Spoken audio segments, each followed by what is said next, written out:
I get to introduce Penny Sweet, our awesome mayor.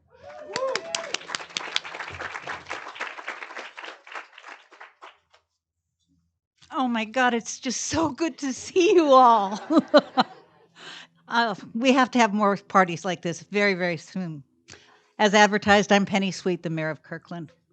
The city of Kirkland is honored to co-sponsor the 2021 Kirkland DEI Leadership Summit. I'd like to thank the Greater Kirkland Chamber of Commerce for hosting this event. Thank you also to Zenovia Harris for sharing her expertise and experiences as our moderator today.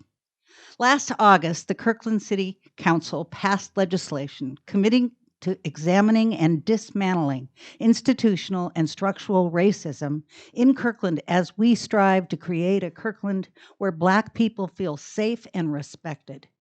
Building upon the work that the city has been doing for several years, our work has focused both outward by engaging the members of our community in extensive conversations, and inward by taking a deep look at the city's policies, programs, and practices.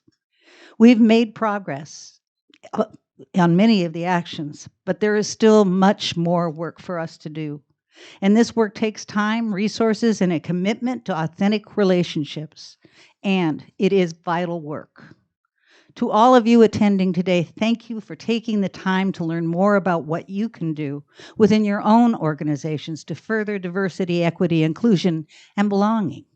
Attending events like this with an open mind and an open heart is an important step towards cultivating a community where everyone is respected and has a sense of belonging. When we lift up the voices of those in our community that have been underrepresented in civic life, when we learn from each other, particularly those who are different from us, and when we honor and reflect upon our shared humanity, we all win. In the months and years to come, we will continue to examine our organization and continue to actively engage our community to address these important issues as we work together to realize a vision of a safe, inclusive, and equitable community. I hope that you will all join us in this work. Sam?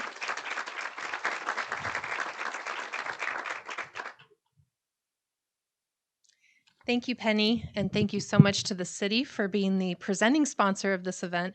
And thank you to all the sponsors. Also, if you look around the room, we've got a lot of people who are really supporting the work that we're doing here at the Chamber. So thank you, and thank you to everyone for showing up today. It is so good to see your faces. So I'm not sure if I said my name. I'm Samantha St. John, the CEO of the Kirkland Chamber of Commerce, and I'm in my 9th year of being here at the Chamber.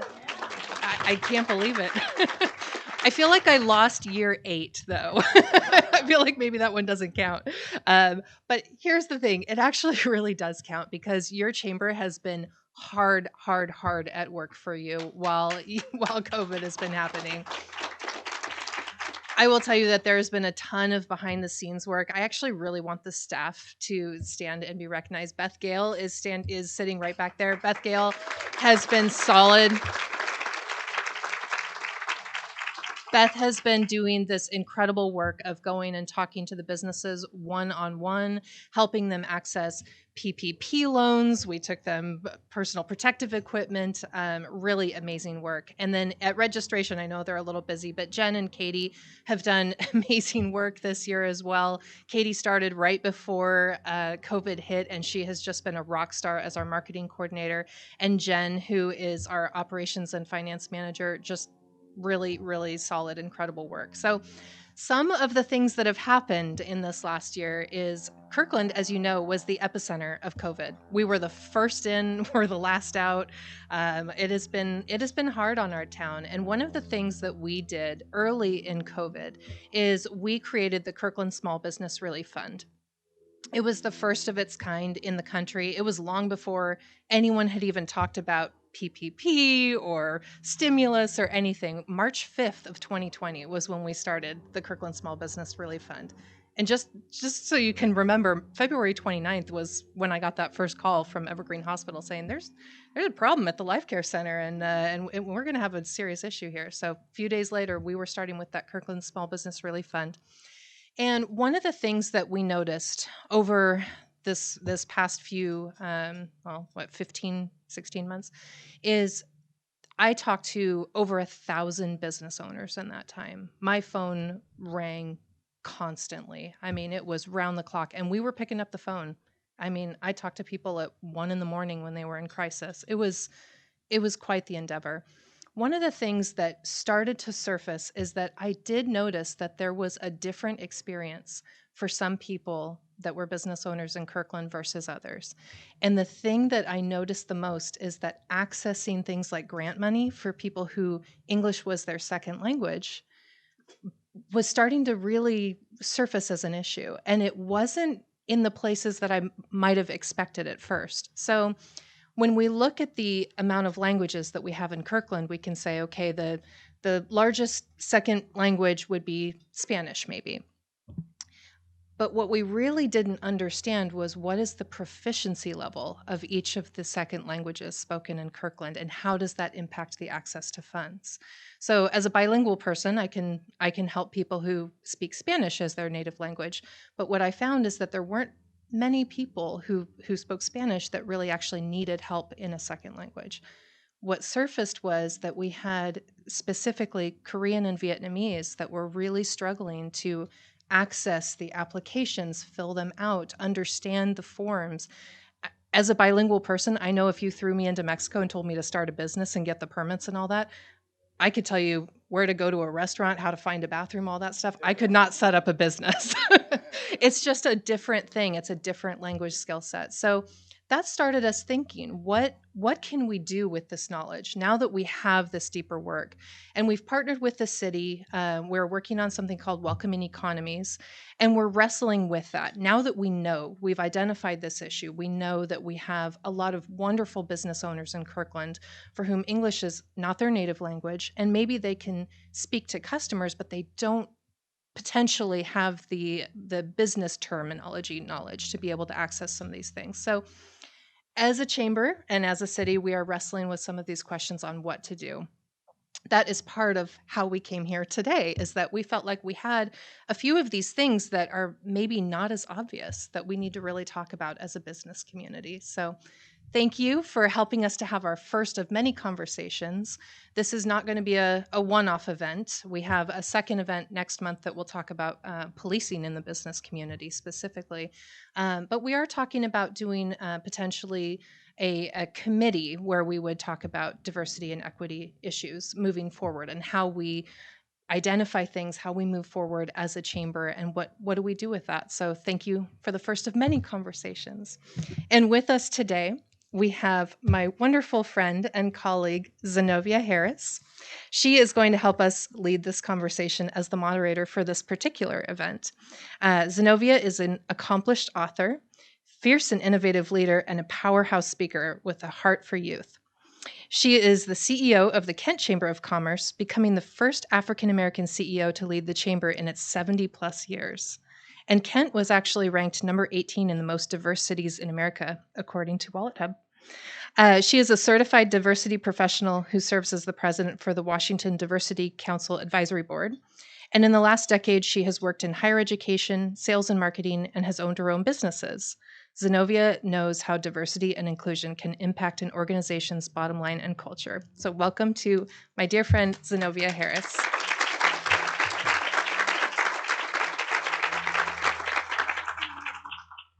All right. Thank you so much, Samantha, for having this conversation and for having me today. Thank you so much to all of the sponsors. Again, I'm Zenovia Harris. You can call me Harris in this setting. And I just want to say I appreciate the conversation and appreciate businesses wanting to understand how DEI impacts their bottom line and the importance of having those conversations. I also just want to make note that as we're coming back together and we are gathering with our friends and our family and our coworkers coworkers, remember that there are people that suffered differently than you did during the pandemic. And a lot of that has to do with folks of color and the things that they endured on top of COVID-19, on top of the social injustice that was going on in our country. So as a business owner, make sure that you understand that. And when you're welcoming people back into your space, that you at least acknowledge that in some way, shape, or form. And that's all it takes, really, is just an acknowledgement. And being here today would be a great way to acknowledge that you understand the importance of diversity, equity, and inclusion, and that you support that particular community. My role here today really is just a facilitator of a conversation. I'm not smarter than anyone in this room. I just happen to be experienced enough that I would walk in a room and folks would ask me why I'm in that room or want me to show my education to prove that I'm in that room. So that's why I'm here today. I'm really here, again, facilitate a conversation.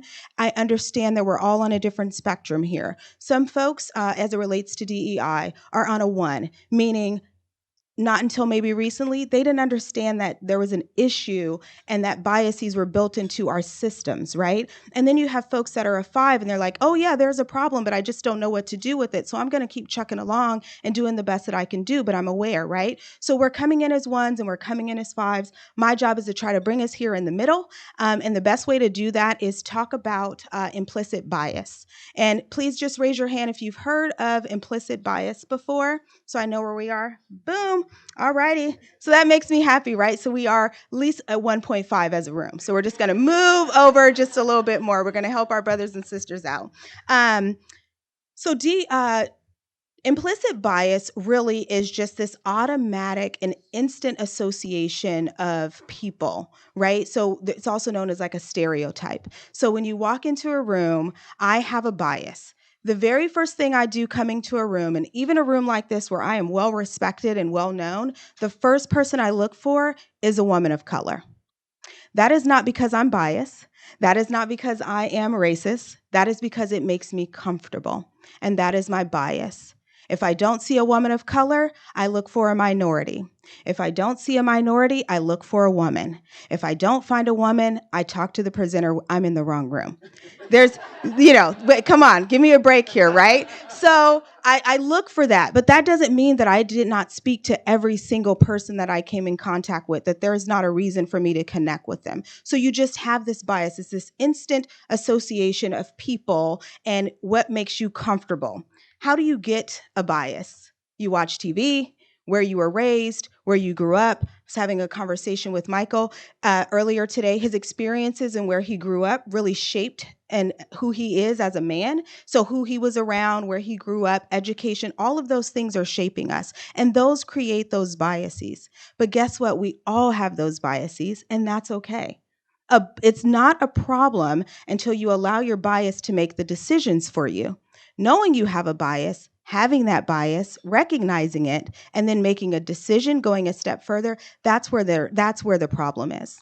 So when it's an unconscious bias, that means it's this instant automatic association.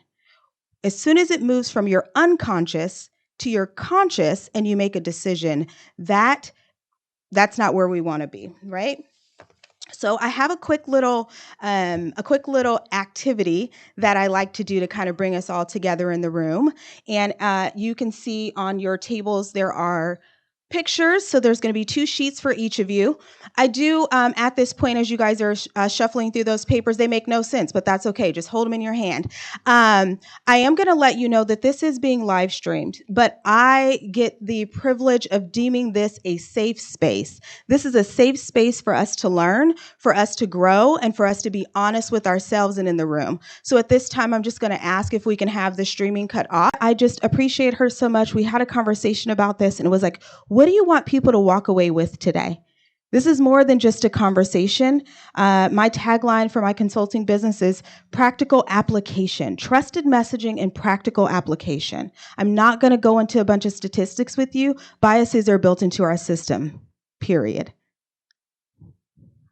Now that we understand that, we'll be able to move on and have that conversation. Today, you'll be able to walk away with something practical that you can take into your organization, no matter what your title is, that can make an impact and move the needle on DEI. You'll be able to understand the difference and delineate between the D, the E, and the I. That is not one thing. It's not REI. It is DEI, and it is just diversity, equity, and inclusion, not to be confused with one word. You can be diverse and not equitable. You can be equitable but not diverse. You can be inclusive but not equitable, right? So just understanding that, and we'll talk about that. So I have the pleasure of facilitating this conversation with some really great leaders here in our community. I am going to have them come up as I read their bio.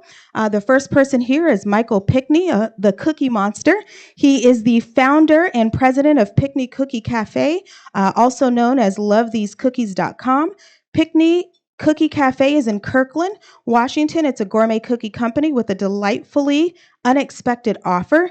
Cookies that are a moist, chewy, flavorful, and delicious as they can be. And delicious as any that you can bake at home.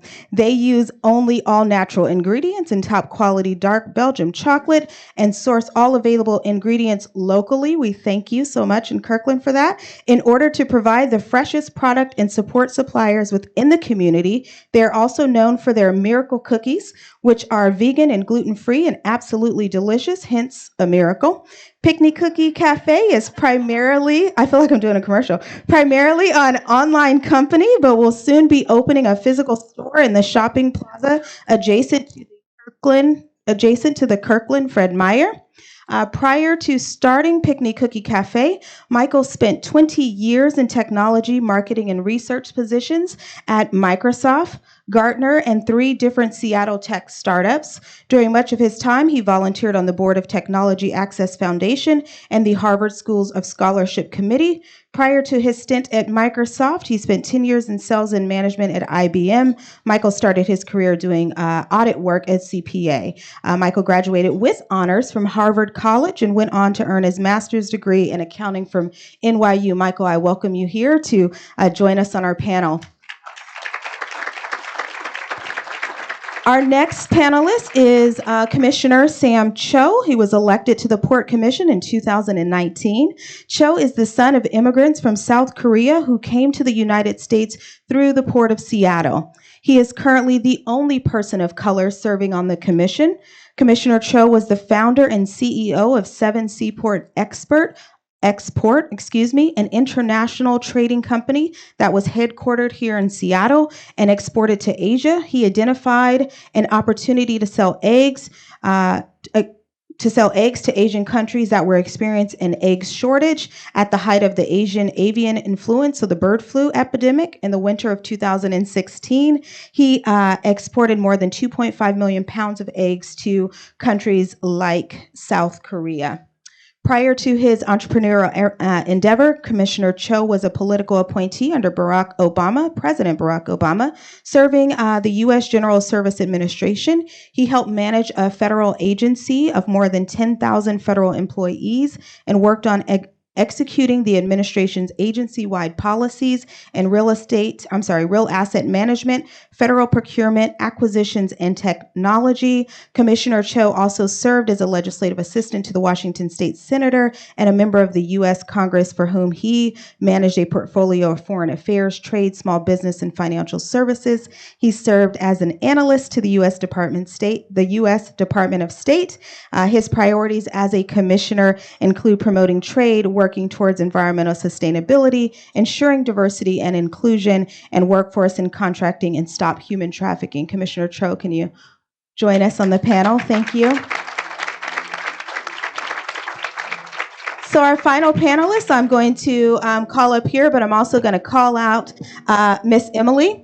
Miss Emily has over 10 years of HR experience in the hospitality, banking, and tech. She is currently the Pacific Northwest Market HR lead for Google. She's had varying HR experiences, including being a one-stop shop HR function at small community bank to help rapidly grow one of the local sweetheart tech companies.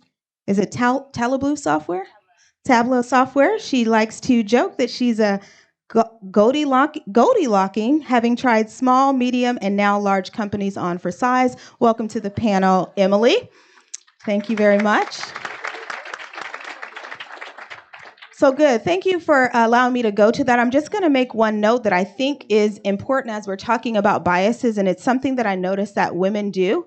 I appreciate all of these bios that I received, but I will say for Emily, women do this all the time. We don't tell everything that we want to tell, right? We just want to, I don't want to tell too much information. I don't want to do that. That's because in a workplace, women try to, not you, Emily, statistics, women will not boast on what they're doing. They will not talk about their accolades. And I want women to not do, I know this isn't a women's conference, but I want women to not do that. I want you to tell the things that you've been able to accomplish because that matters, right? That makes a difference. But I appreciate what you submitted. I appreciate being able to introduce you all. I will start with this first question with you, Emily.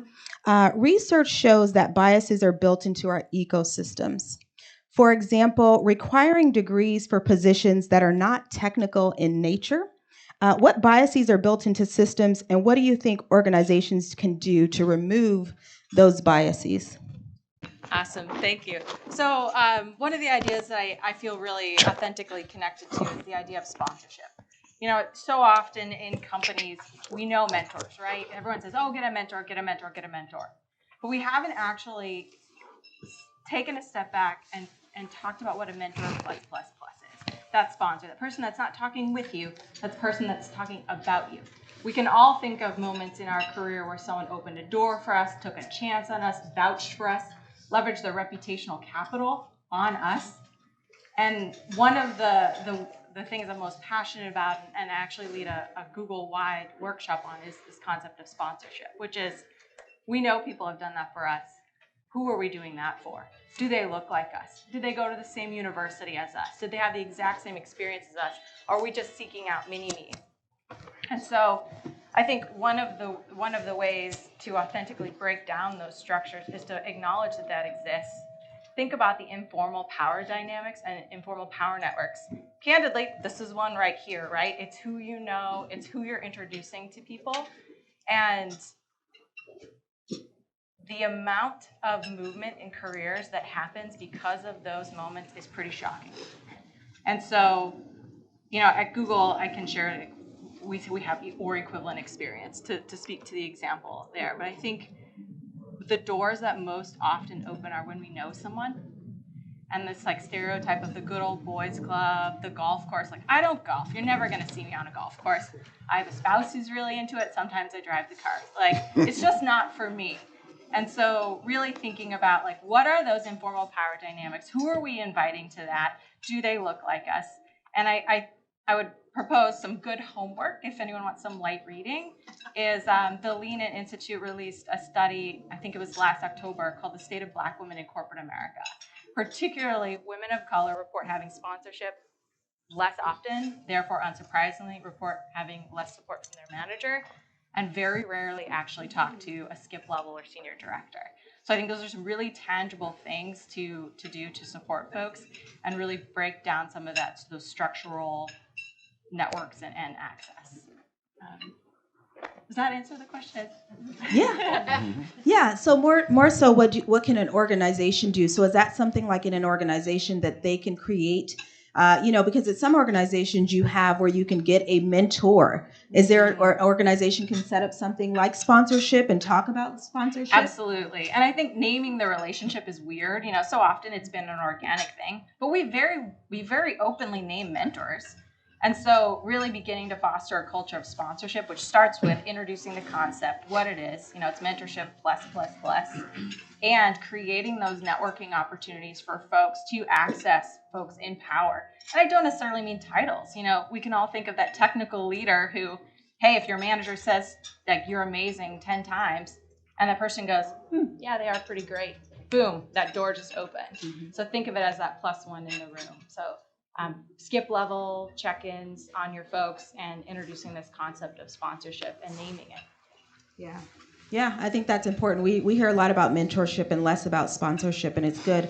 People do it all of the time. Men do it all of the time before they go into the boardroom. They're like, okay, back me up on this. I'm going to need your support on this idea because I really want to get this project going. I've never had one of those experiences with a woman outside of the boardroom. So what do you think about that, Senator Cho? I'm sorry, Senator. Well, we know what's next, right? Commissioner Cho. What do you think about that as far as what organizations can do to, get rid of biases that are built into their systems? Yeah, so I think there's a few things here. We talk about institutional racism and things that have been institutionalized over long periods of time. I think my perspective is very unique as an elected, leading an organization that's been around for over 100 years. And if I were to be quite honest, at the end of the day, as a leader at my organization, I'm a tempire. Right, my contract gets renewed every 4 years, assuming that I win my reelection. And so, what top of my mind is making sure that whatever it is that I push as a leader of my organization outlasts me. And quite frankly, I think we have some of my colleagues here who are electeds, but honestly, if you're not the full owner of a business and you're someone who's hired by a business to run it as a CEO or an executive, that should always be at the top of your mind. If you're trying to fight institutional racism, the question at the top of your mind should be, how does the stuff that I am pushing as leader at this organization going to outlast me? Because it's so easy for us to revert back to what it was before we got there when you get replaced, right? I am under no illusion that 10 years from now, I may not be at the Port of Seattle anymore, right? And so what I am centered on and focused on is, how do we ensure that the changes that I push at the port don't get unraveled when I leave? One of the biggest lessons I learned when I served in the Obama administration is just that. The fact that when Obama pushed a lot of policies in his tenure, most of it was unraveled by the next administration. And a lot of us appointees who were in that administration felt very discouraged by the fact that the next administration pretty much rolled back everything that had Obama's name on it. And so I am particularly very sensitive to this. And so I've done a lot of studying over how do we institutionalize. If we want to fight institutional racism, then we need to institutionalize diversity, equity, and inclusion. That's pretty much the bottom line. And so there's a few approaches and a few things that I always keep in mind. The first one that I always try to push for is inspiring a shared vision. Right? Inspiring a shared vision. What this means essentially in layman's terms is getting buy-in from everyone that you work with from the top down. Right, making sure that it's not just you giving the command from the top down to say, all right, we're going to change our hiring practices. We're going to hire X, Y, and Z type of people. We're going to have these policies. Because when it's just top down and one day you leave and another head honcho comes in and there's different policies, it, again, gets rolled back. So inspiring a shared vision to make sure that everyone that is left in the organization after you leave is still pushing that agenda and is still part of that vision, and getting that buy-in is extremely important. The second thing I would push for is challenge the process, obviously, right? How many times have we heard in an organization within the context of DEI or any other change, this is how we've always done it. This is just how we've always done it, right? And so challenging the process is so crucial, because if we really want to dismantle the biases that we have in our institution, the institutional racism that we see in organizations, challenging the process is fundamental to that, right? And you need to make it, and you need to do it in a way, again, so that it doesn't get rolled back, right? And so if there's an attempt to roll back anything, then they need to go through a process. And so that's the second pillar in my view. And then the third thing is enabling others to act, right? Enabling other people in your organization to take the lead and voice their perspective and their opinions, right? Again, it's not good enough that a leader like myself says, we're going to push DEI. What I need to do, and what you all need to do as heads of organizations, is empower your own employees, empower your own staff to take lead on all those things. And that plays into the shared vision and challenging the process. You can't be the only one to challenge the process. You need buy-in. You need a support from the employees to actually make that change, and that's how you institutionalize it, right? And so I think enabling others to act is extremely crucial. During Black History Month, during Asian American History Month in May, we had this amazing employee resource group gatherings where we actually empowered employees to talk about their experiences as Asian Americans during this anti-Asian hate period over the last year and a half. We actually had our Japanese American employees at the port tell the entire port staff their family's experience about being interned and incarcerated during World War II. And it was so powerful because these are colleagues, right? They're not just some random person you brought in to give a feel-good story, right? This is a person I work next to every day, and this person's grandfather was taken from their house, thrown into a prison during World War II. That's powerful, right? And making it personal and empowering others to act in that way is what really pushes the change, and it really opens the eyes of everyone within your institution to being cognizant of the biases that we have in our institutions. But also, again, for the last time, institutionalizing and making sure that when we move forward or move on from whatever leadership roles you're in, that it stays there and that you don't need to worry about it getting rolled back. So, Yeah. just a few tips. Thank you. Those are great. Those are great tips. So sponsorship and then building in, empowering your staff and building it into the system so it doesn't change when you left. Did you have anything to add before we went on to the next? I think that one's covered pretty well. Yeah. He covered that one. He did. He covered that one pretty well. So, so specifically for you, Michael, when we talk about leaders in the area of diversity, equity, and inclusion, but really diversification, right? So diversifying the message, the brand, and everything, and then also introducing a new word that maybe new to you all is belonging, right? What does that belonging look like? How do leaders gain deeper trust as it relates to their messaging and their process of diversifying their institution? That's a great question. Am I? I think you're hot. Okay, great. Yep. Yeah. Great question. Thanks for being here and for the opportunity. The thing about building trust and commitment is that people really see through you and see who you are, particularly when you're in a leadership role. And so the good news here is that the answer to the question is basically the normal blocking and tackling of good management. And that starts with the individual. So I'd say there are really three things. The first is just commitment and communication. The second is leading by example. And the third is measurement and reward. So on the issue of communication and commitment, as the exercise this morning showed, we all come to work every day with a lot that's subconscious. And equity and inclusion, diversity aren't things that are typically talked about on a day-to-day basis in a business as part of selling widgets or cookies or software or whatever. And you need to make it top of mind. You need to make it part of the day-to-day discussion.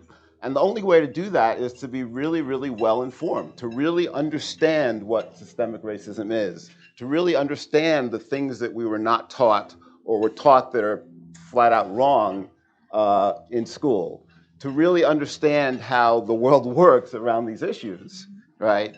So that you can do the things to fight against it.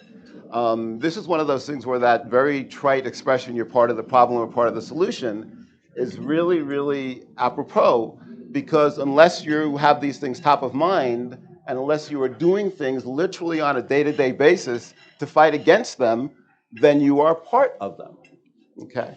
And so unless you need to educate yourself, you need to actually take the time to read some of the wonderful books that have been written recently to really understand this topic area. And then if you can really understand it and be committed to it, you can communicate that to your organization, and then whatever plans and programs you put in place will come across as real because you actually have that commitment.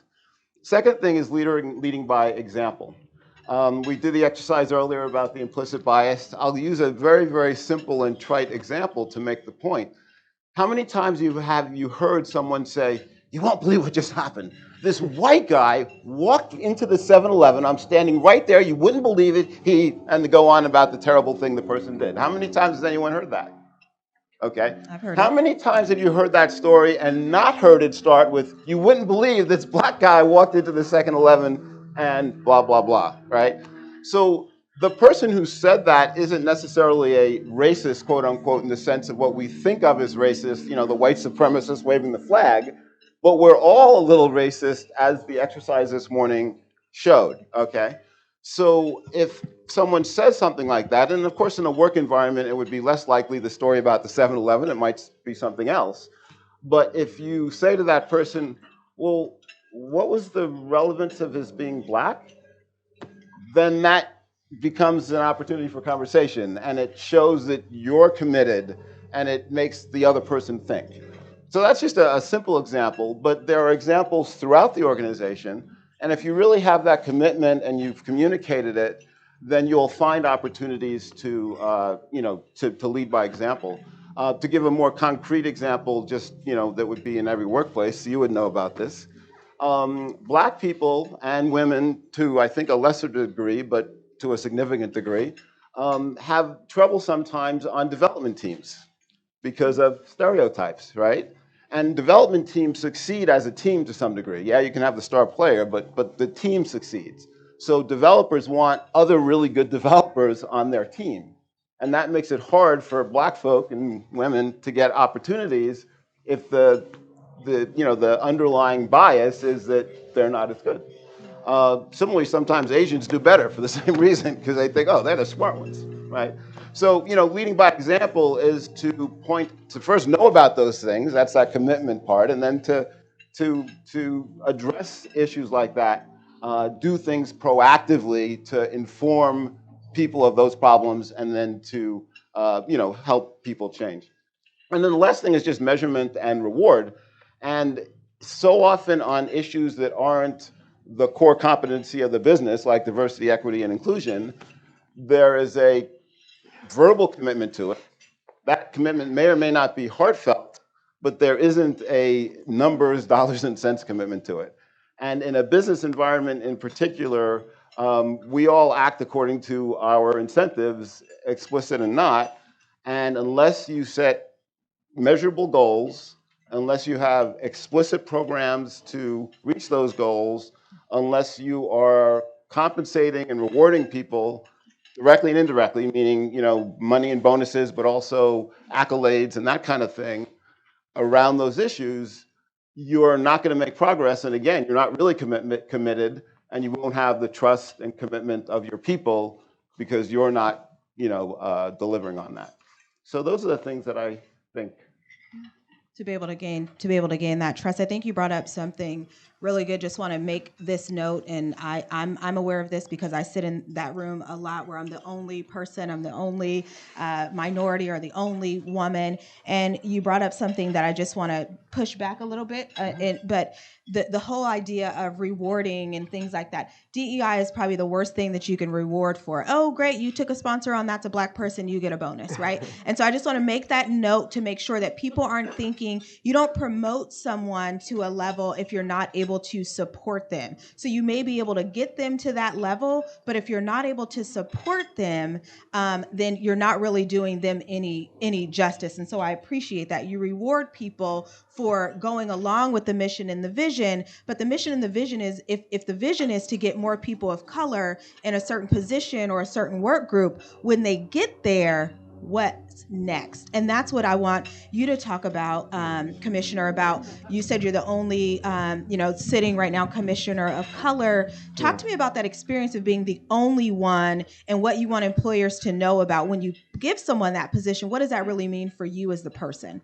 Yeah, it's definitely been an interesting experience being the only person of color on the commission. I think that, at the risk of my colleagues saying this, there's an element of tokenism that tends to happen when you're the only person of color on a commission, on a council or whatever. I can't tell you how many times, because there's a meeting with the word minority in it, like we're meeting with the minority business owners or meeting with minority contractors, they default to inviting me to that meeting.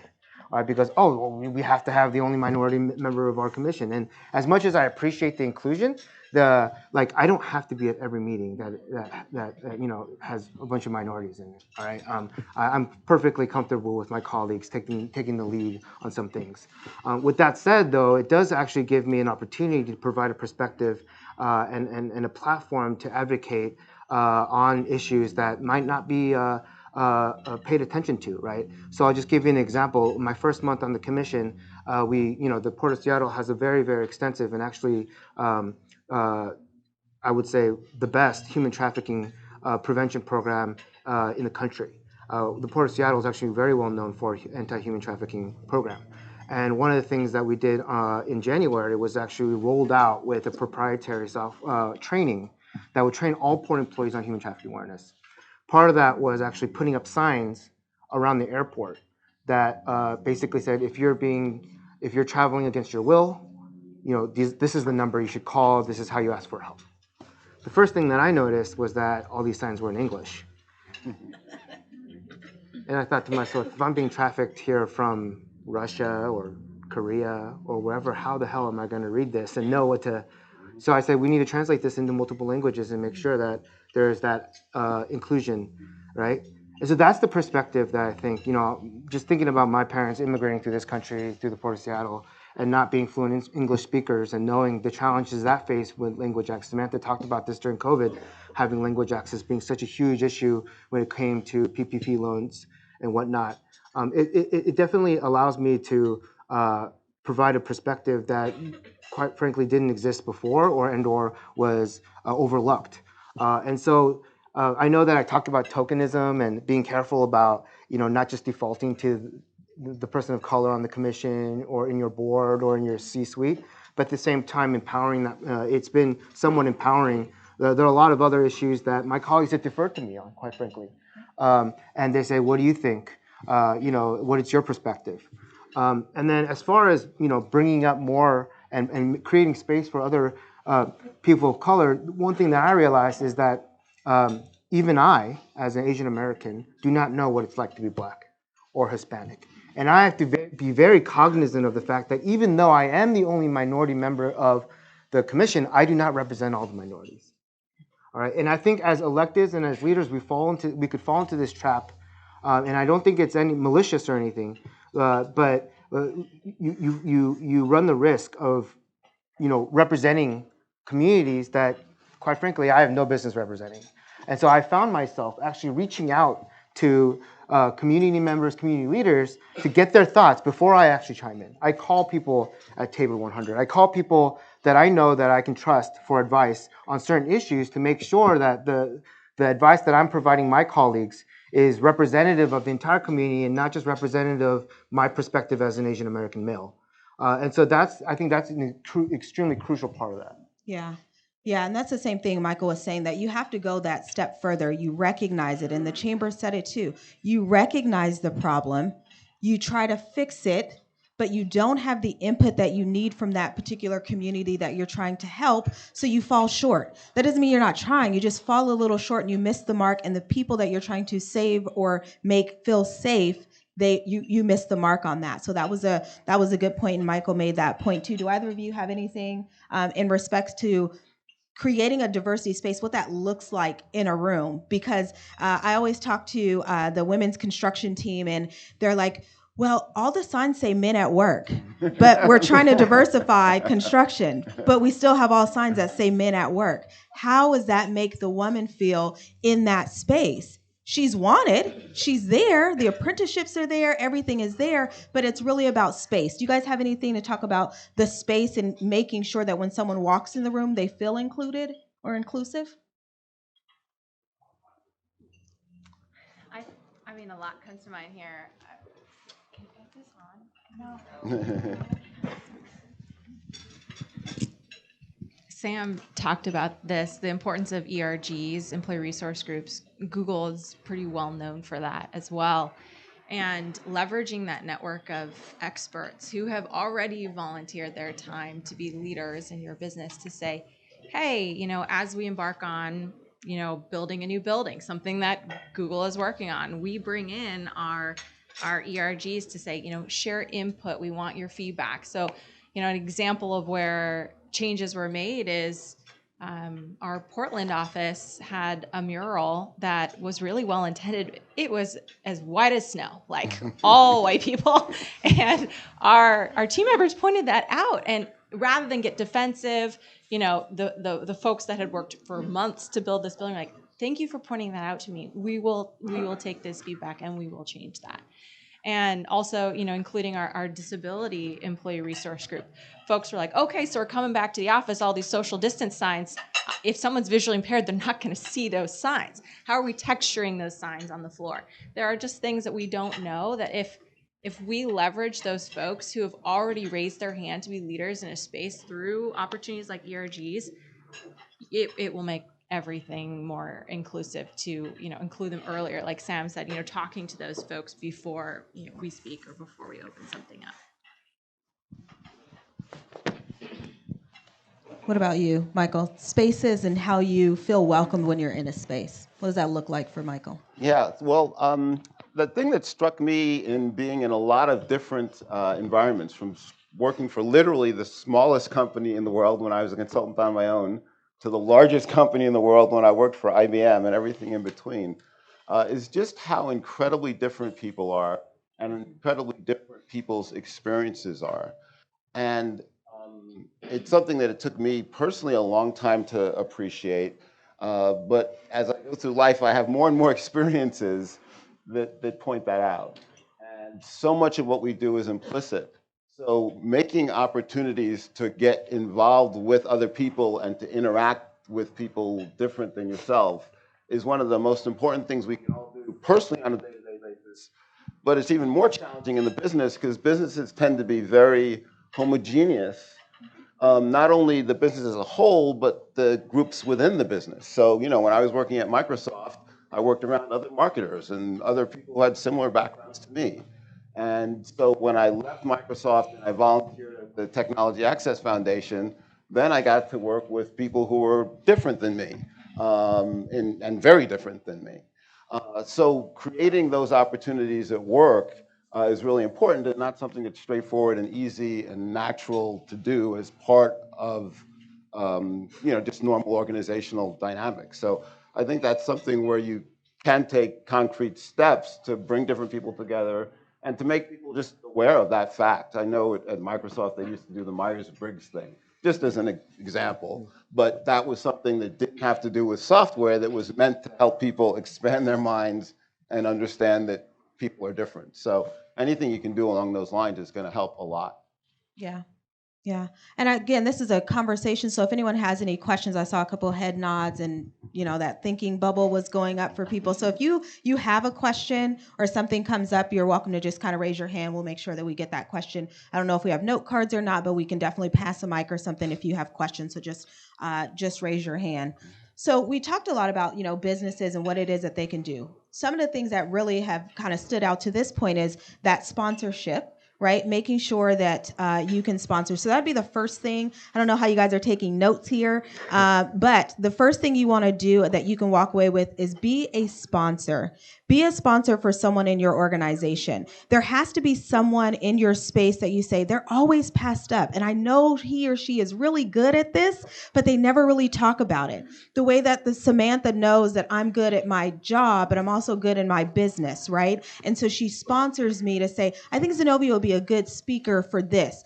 Has nothing to do with what I do on my daily basis, but because she took the time to find out who I am as a person, where my passions lie, then she can start recommending me for other things that it's just because I just don't put it out there, right? So think about when you get it back into your office, who is that person that you're going to sponsor? That one person that gets passed up or that for sure they have an idea and, that they can put on the table. And your influence matters. I've walked in plenty of rooms and said, oh, this is going to be a really great idea. And they're like, oh, yeah, it's great. But by the way, that's Michael's idea. Right? So it's only bought in because it was my idea, right? And that's my job as a sponsor. Use my privilege to bring that other person up. So that'd be the first thing that we'd like you to walk away with. The other thing is, we're talking small business, big business, and in this room, I know we have the Port of Seattle, so we have really large businesses, and then we have sole proprietors and people with small businesses. So I would like each of you to just kind of talk about some of the things that you think a small business can do. So and I'm going to leave out my big businesses here. I'm going to say that because you have the funds to potentially bring in someone that can help you do this work. You can create departments and such. So if you're from a large business, I apologize.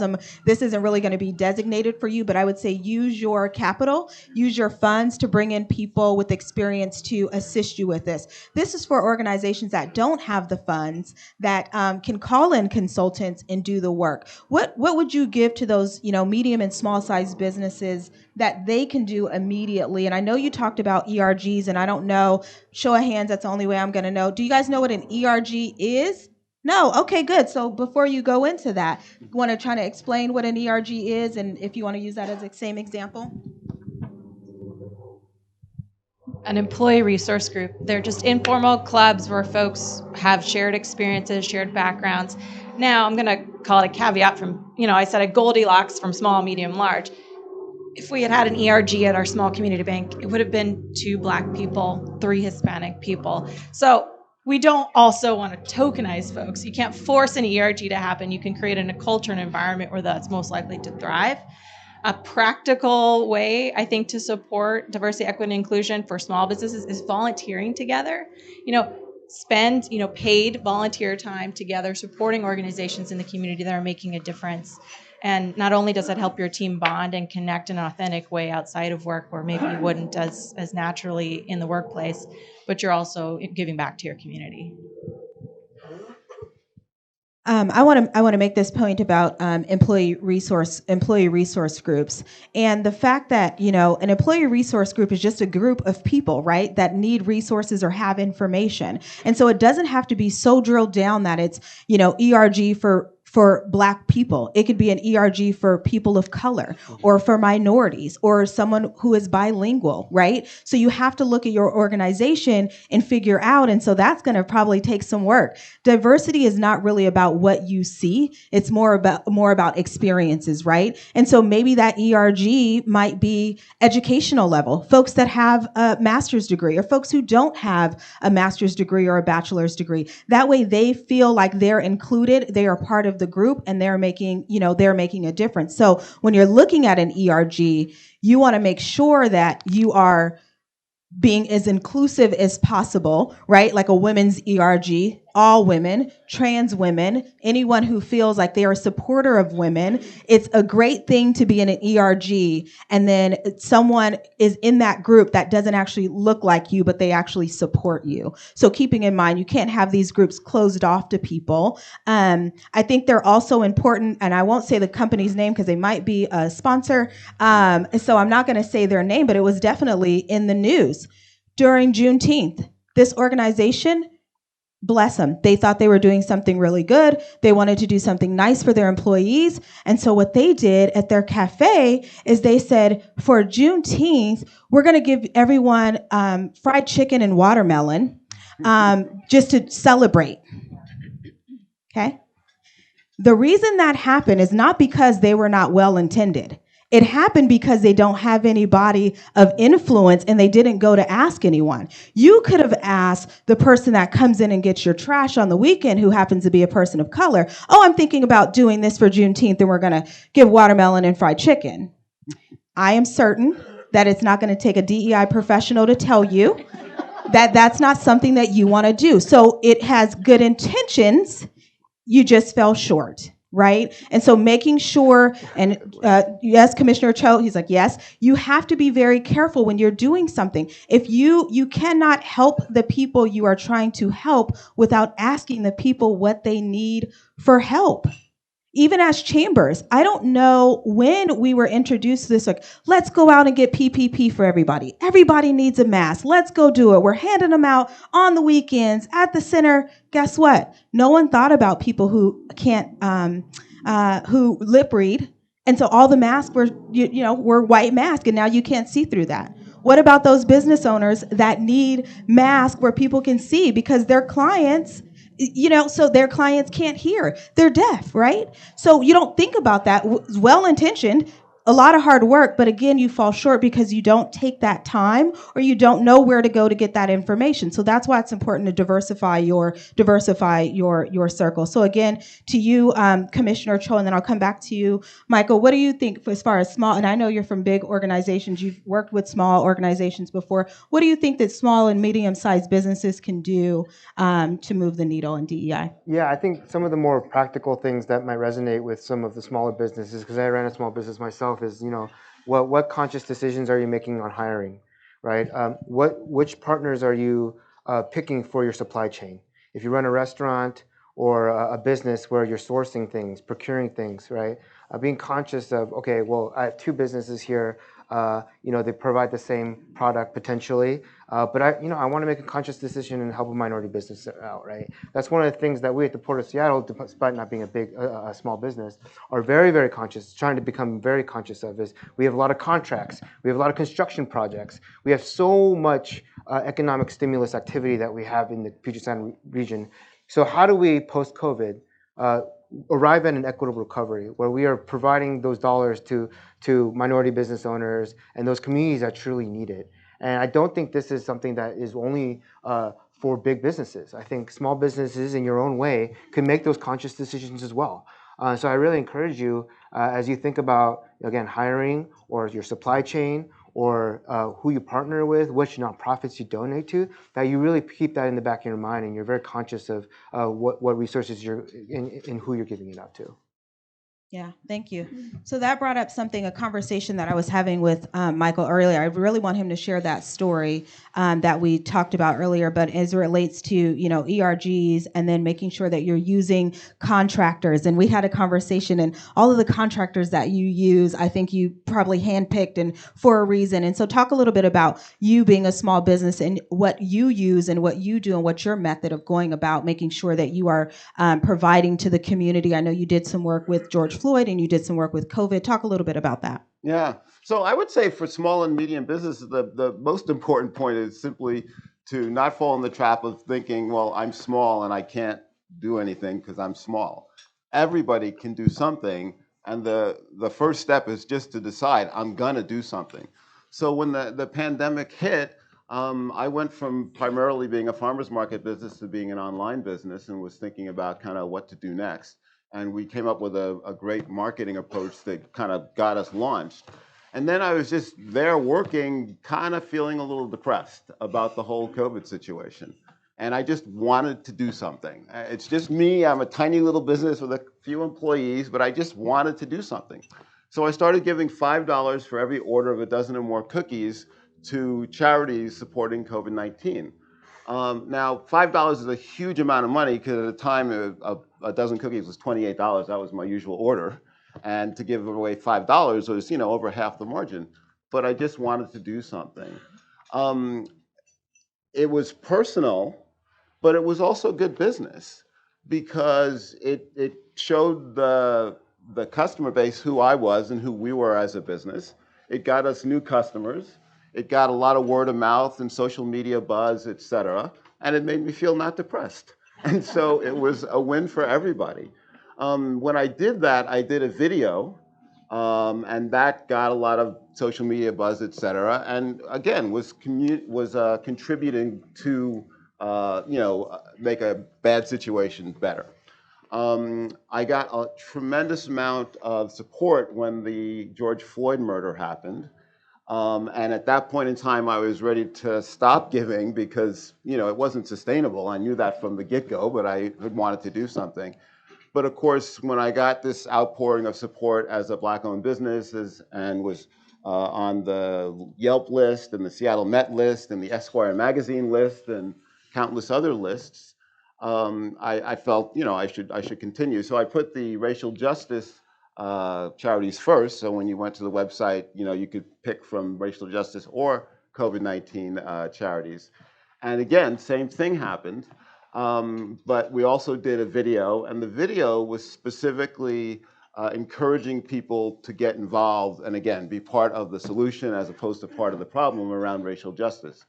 We had a blog post that's still on our website. If you go to lovethesecookies.com, you can see the blog post with that video. And again, I got to be part of the solution to contribute in a meaningful way, and it was also good for my business. So people often think of, diversity, equity, and inclusion as things that are just sort of feel good, nice to have, do it if you happen to be feeling it in your heart. Well, I hope you will all do it for that reason, but I will also let you know that it's good business.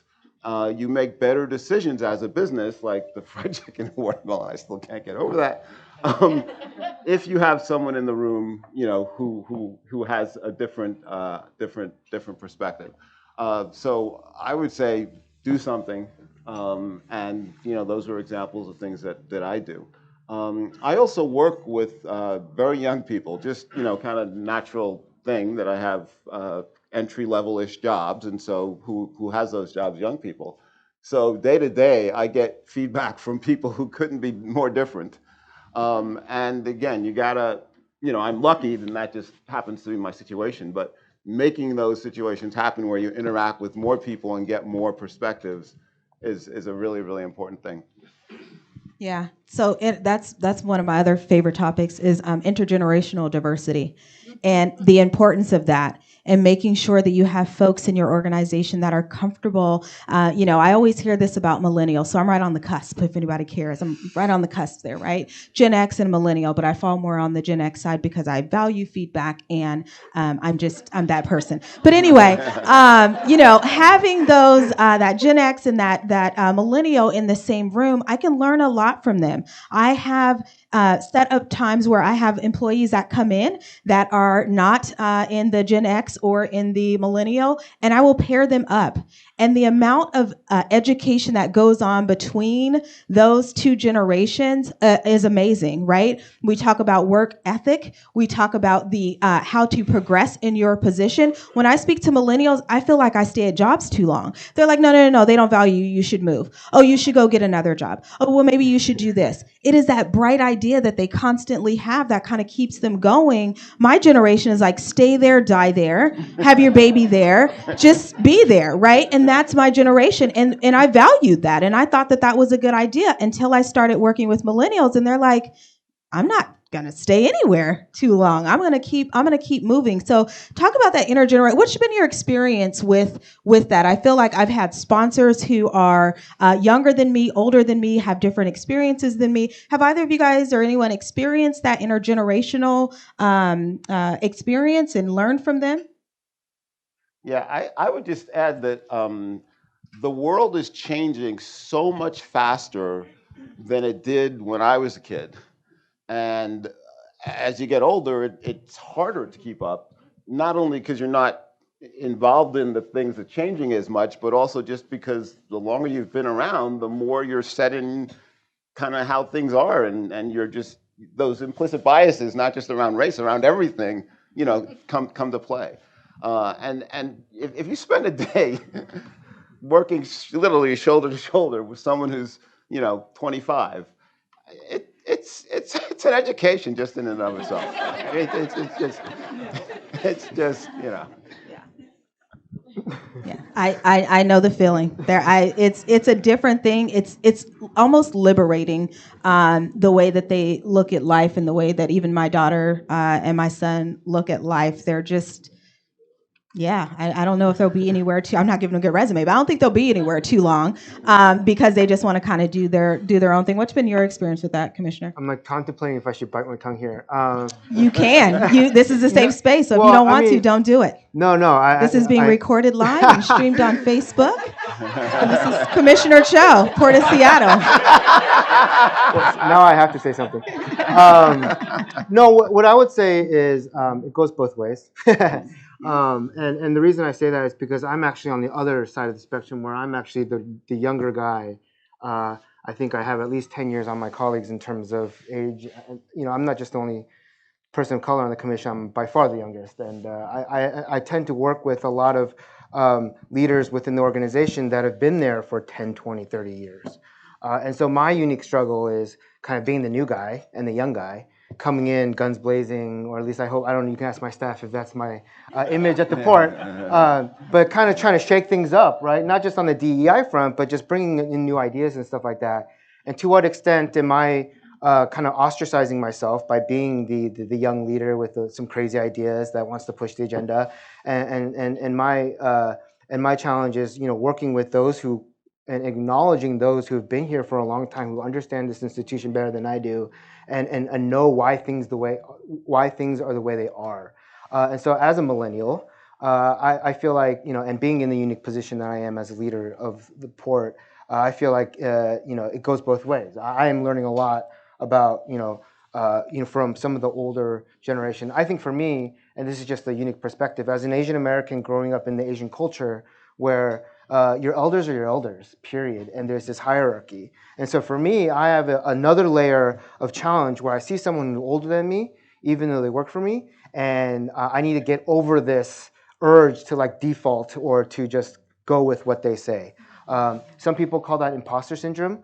I just think, I don't know what to call it, but I think I have a unique, I have another layer of struggle when it comes to these instances. And so I think, at the end of the day, just having a very a strong relationship with those you work with, and being candid about how you feel in those settings is really, really important. And so I would really encourage folks to really be open about that stuff, because you never know, how someone across from you might be feeling or interpreting the way you're doing things, especially when you're talking about intergenerational and how we operate kind of differently, given, something as simple as texting someone over calling someone. You have no idea how much like awkwardness, like I have a hard time talking to people on the phone I would much rather text someone. Some people might see that as disrespectful, that you're not having a conversation with me man to man or man to woman. And so it's stuff like that I think we all need to be cognizant of if we talk about inclusion as well. Yeah, that was good. Yeah, I think that's important. And again, it's the diversity piece of this is so deep, and there's so many different levels to it that we just have to be sure. And you're not going to, I was talking with, don't know, she's from Alaska Airlines. Her and I were having, Sarah is her name, it's my grandma's name. Sarah and I were having a great conversation about no one carries business cards anymore. And now we're like, oh, let's exchange cards. Oh, well, you know what? Let's just do it on LinkedIn. That's the easier thing to do. But I have in my purse like a book of cards, but it was just easier for me to just do it on LinkedIn. Doesn't mean that connection is less because we didn't exchange that business card. So it's just those small things that happen in our day-to-day that kind of change the way we do business, and we conform to it. I would have never been at an event without cards before. I had the cards right in my hand. I was taught to hold your cards in your hand at an event and have more cards than you had people, right? And so it's just that thing. And now I'm like, oh no, let's just connect on LinkedIn. That's just fine. So I know that Samantha has some things that she's going to wrap up with. So I'm just going to kind of give each of my panelists the time to talk about why diversity, equity, and inclusion is important to you. And if you could share just a quick story about how, DEI or lack thereof actually has impacted you in your career.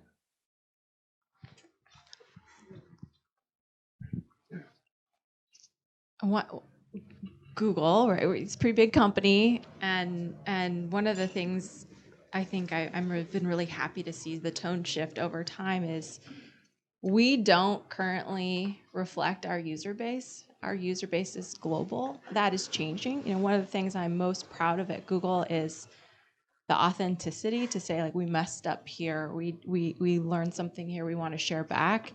And so, a couple things that I think that we're really well positioned to influence the world just because of our brand name is Google publishes our diversity annual report. It's out there. It was released last week, diversity.google.com. You can all read it. We have shared our best practices where we've messed up, what we've learned at rework.withgoogle.com. And we've also publicly committed to racial equity commitments, and we did not change the metric, which some companies did. And that feels icky to me. We've made this commitment where we've met it, where we haven't met it, and you can read all that, google.com/racial equity. And so I really appreciate the transparency and sort of like the Spider-Man quote, with great power comes great responsibility.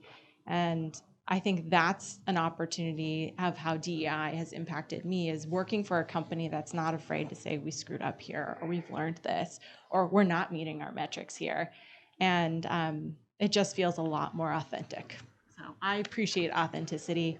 And as someone who identifies as a millennial, it's very important to me to work for companies whose values maybe not match exactly my own in every way. That's not possible, but who are actually trying to make a difference. Otherwise, it's just a job. So have a good one. Can I ask a question? Of course. This thing's been on my mind for a long time. You had mentioned equity, racial equity, some of these things, but I know the equity that a lot of people talk about goes much further than just the surface equity. I don't know what exactly is being talked about when they say equity. I think it goes very deep, but we all know what equality is, because we've all been taught, everyone's created equal, and and that's kind of been the mainstay for my whole life, right? But all of a sudden, there's this equity thing. Tell me, if you could, what does equity mean? Yeah. I know it's fairness and other things, but a lot of some groups and people of color and people of influence in politics and everything, equity. That word comes out there, but they never say what it is. I could give a really tangible example of how this blew up in our faces. We're really focused on security as a company, right? Like, it's a big deal. It's really important. Our customer security matters. You all may recall YouTube had a workplace shooting a few years ago. So physical security is really important. And so for years, Google has had this badging policy. We have little pictures of badgers and tailgaters, little alligators on our doors, where we're all expected to check the badges of the people walking behind us. Our employees of color reported being asked for their badge constantly. So like this white guy can just stroll through, no one's asking for his badge, but our employees of color were asked for their badge far, far more frequently, which is, speaking of the implicit bias, that was intended to be equitable, right? Intended like, hey, we all check each other's security so we're all safe, we're all looking out for each other. It was adversely impacting a specific group who was constantly feeling like they didn't belong because they were being asked for their badge. So we got rid of it. Like, what would someone have done, really? Like, come on, we're just asking each other to police badges. That wouldn't have been effective anyways. It was well-intentioned, but it was a policy that wasn't actually equitable. It was intended to be. So I think that was a tangible example of just like, hey, this didn't work. Let's get rid of it. So in my mind, going back before a lot of this started, if you were going to talk about that, wouldn't you say everyone should be treated equally? Yeah, and then humans go and screw everything up, right? I'm curious because some people say equity has to do with money. The people that don't have a lot should have more to kind of come up to like that, and these people should come down. So, anyway, it's very confusing. Yeah, I'm happy to illustrate this, actually. I think there's a really good example here. And one distinction that you made in your question is the difference between quality and equity. So equality is the idea of everyone gets the same resource, right? Everyone gets a slice of the pie. Or, to take a metaphor, everyone starts at the same starting line in a relay race, right? Equity is the acknowledgement that not everyone starts at the same starting line. Some people start further back, right? Slavery, the internment of Japanese Americans taken from their homes, language access. So the first premise is that you acknowledge that not everyone in this room started their race at the same starting line. So then when we talk about equity, how do we get to equality? It's what resources do we need to divide in a way so that you can get to that starting line, right? So one great illustration that I think you can just Google is the baseball arena and 3 kids who are trying to look over the fence to watch the baseball game. You had a very short kid, a medium-sized kid, and a really tall kid. If we look at that scenario within the lens of equality, you can give all of them the same size box to step on to look over. But the short kid still won't be able to see it over the fence. The medium kid might, and the big kid didn't even need it, right? So if we look at it through the lens of equity, the small kid gets a slightly bigger box so he can look over the fence. The medium kid might get a slightly smaller box because he's not as short, and the big kid might not get a box because he doesn't need it. So I think that is the perfect illustration of equality versus equity. I think equality is where we want to end up. We all want to be equal. But equity is what we need to focus on, because we need to acknowledge that we are not distributed resources equitably. If you were to ask me what is the definition or a way to define equity, equity is the inequitable distribution of resources. Does that make sense? Yeah. So that is the focus. You look at a situation and say, all right, some people are starting for the back, some people are ahead, maybe because their parents weren't immigrants, they spoke English and they knew how the college system worked, right? And I had to learn on my own because my parents were first generation and didn't know how a college system worked here. And so that is the lens that you want to look through when you're talking about equity. I hope that clears it up for you. I understand that completely. Yeah. And if I could just add something to that, the problem with equity is that most people literally have no idea of how inequitable society is and the things that make it inequitable. And that's why it's so important to proactively read and learn and understand, because we're literally taught lies, right? I mean, today in schools, some child is being taught that the Civil War was taught over states' rights, as if states' rights was some kind of intrinsic good in the Bible that people would shed blood over, right? I mean, it would be correct if you said it was fought over the right of states to own slaves, but it wasn't fought over, states' rights. I mean, that's just a simple example. We were all taught about the cotton gin. What we weren't taught about was the system by which slaves would be given a quota, and if they didn't meet quota, they would be, quote, beaten. Now, beaten sounds like a kid getting slapped with a brush, which is not okay to start with. But no, beaten was having your back ripped apart with a bullwhip. So it was actually called torture, right? So people have this concept of slavery as, oh, it was bad but it was 10 times worse than what people think. And then people think of racism as racist, like bad people who were born that way. Well, no, it's a system, and when they say systematic, they don't know that after the war, white people got to go to college, GIs, black didn't, right?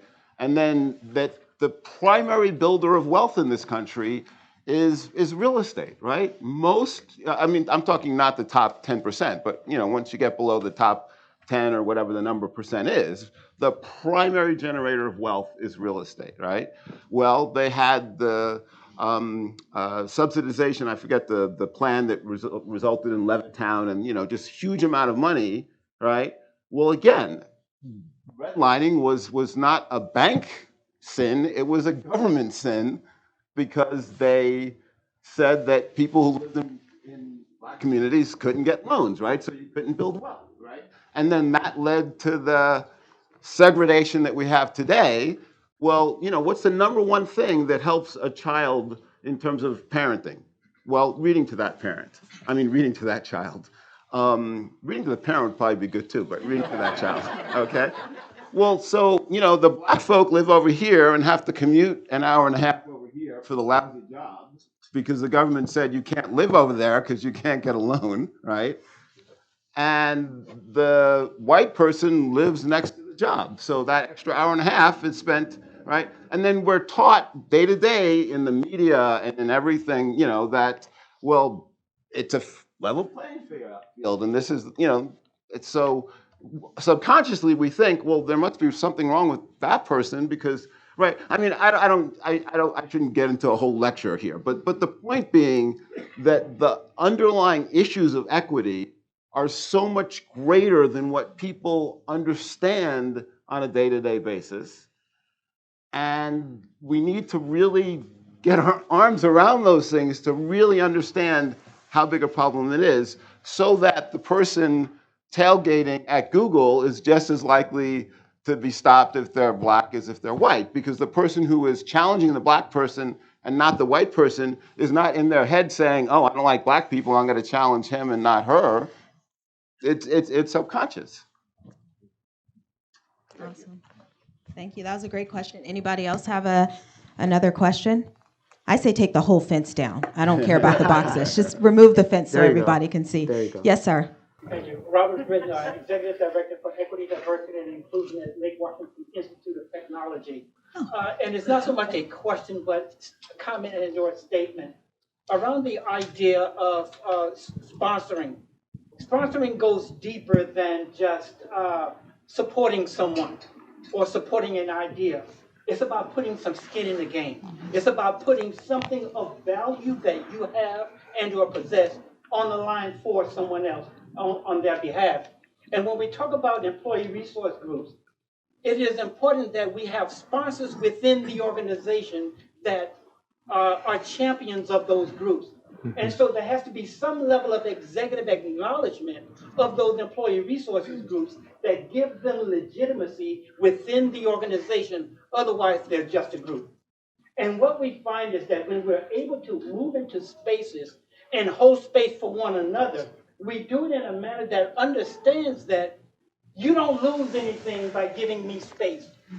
And so when we have shared opportunity and shared impact of that opportunity, then we all grow to the best version of ourselves. But we have to challenge ourselves to be open to the idea and the possibility of the equity that the young man was talking about here, and of what we are talking about in terms of creating opportunities for access.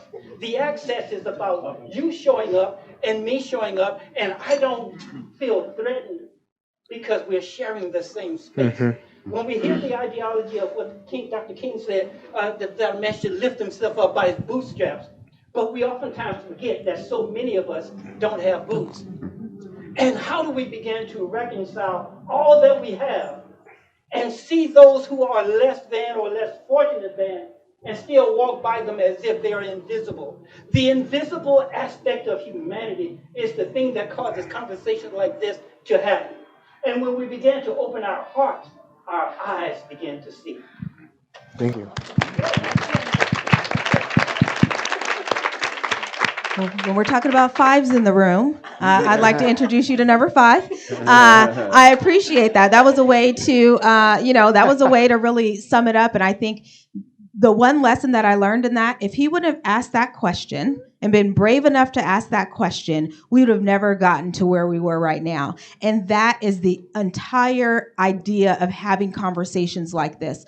Being in a room, in a space where it's safe and you can ask questions when you don't understand and bring everybody together. So everyone here hopefully walked away with something, again, an understanding between equality and equity, what you can do inside of your business. And so with that, I'm just going to allow him to close that out. I appreciate all of you all being here today. I appreciate the Chamber for having this conversation. Do not let this be your first and only and last event that you attend with the Chamber. I want you to make sure that you're supporting them in this work, because this is not easy work. Not everyone wants to have these conversations. And so I thank you so much, Commissioner Cho. Thank you so much, Michael. I can't wait to eat my cookies. And I'm hoping they're not vegan. I know you said they're Miracle, but I'm just hoping I didn't get a vegan one.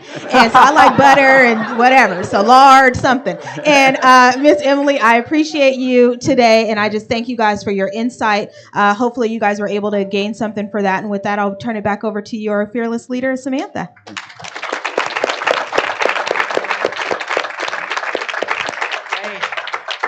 Thank you, Zenovia. How about Zenovia?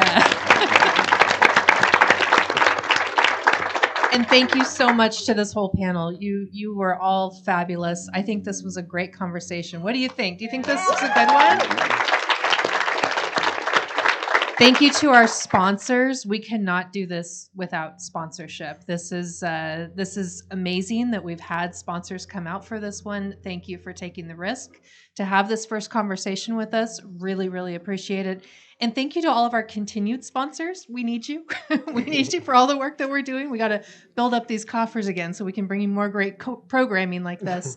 And I actually want to have our board of directors stand. Can you stand, please, board of directors? We've got a few of you in the room.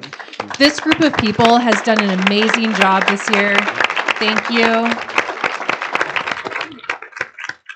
And thank you to Baden Hill Group streaming our video today. David is in the back. Thank you so much for everything you're doing. Thank you to the Woodmark. Oh my goodness, lunch. We actually had an in-person lunch. And please come next month for our conversation on policing in the business community. We're actually going to talk about some interesting stuff. What do you do if you have an unwanted person in your business and they're loitering or they're causing a scene, or what do you do? What do you do right now? So that is going to be a really good conversation. Second Thursday of August, right back here at the Woodmark. So thank you, everyone. And we are going to continue this conversation. So if you have any suggestions, questions, anything, please email me. Go to kirklandchamber.org. And also, we want to also say hi to our newest member of the chamber. I also wanted to let you know we've got, hold up your plaque. So Pinckney Cookie Company is now just joining the chamber. So we usually recognize our new members at the Woodmark Luncheon. So today is just about your new membership. Thank you. All right. Thank you all for attending. We really appreciate it. We will see you next month.